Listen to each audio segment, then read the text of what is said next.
napenda niseme wazi na iwekwe kwenye kumbukumbu sahihi kwamba Tanzania kwa sasa haina mpango wa kutoa uraia kwa makundi ya wakimbizi na haina mpango wa kubadilisha sera na sheria zake ili kuwajumuisha wakimbizi kwenye mipango ya maendeleo ya taifa ili waweze kujiimarisha na kujitegemea wakiwa hapa nchini, na zaidi haina mpango wa kuzigeuza kambi za wakimbizi kuwa makazi.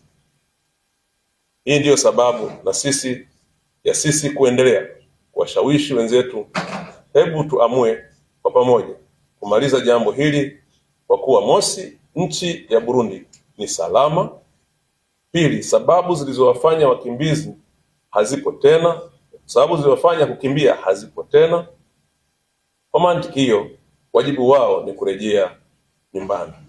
Na tatu, narudia tena, hakuna rasilimali za kutosha za kuendelea kuwahudumia kwa mwaka 2026. Kuendelea kubaki kambini kutawaathiri zaidi wao na pia kutawaathiri wananchi wa Tanzania, kwani wakimbizi wanaoelekea wataanza kuishi kwa mtindo wa kujikimu, jambo ambalo tunaona kabisa linakwenda kusababisha changamoto kubwa kwa jamii nzima na hasa ya kiusalama.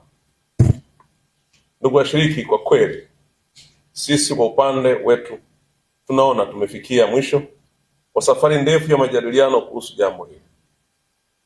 Tungependa na tunashauri mkutano huu uwe wa mwisho wa kujadili swala hili, na iwapo tutakutana tena, basi iwe ni kwa ajili ya kujipongeza kwa kazi nzuri iliyowezeshwa urejeshwaji wa wakimbizi nchini kwao na si vinginevyo. Sisi kama Tanzania tukiwa tumebeba jukumu kubwa la kuhifadhi na kuwalea ndugu zetu hawa, tunaona sasa umefika wakati wa kuwapangia muda wa kuondoka badala ya wao kujipangia lini wataondoka.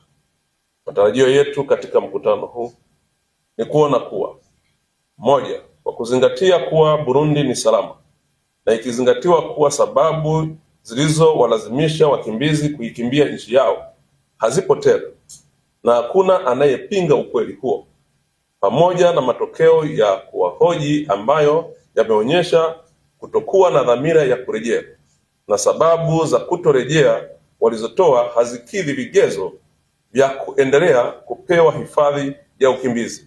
Hivyo mkutano huu uazimie kuanza mchakato wa kufuta hadhi ya ukimbizi kwa kundi hili. 2, mkutano uridhie na kuazimia urejeshaji ufanyike kwa utaratibu wa mpangilio maalum, yani accelerated voluntary repatriation.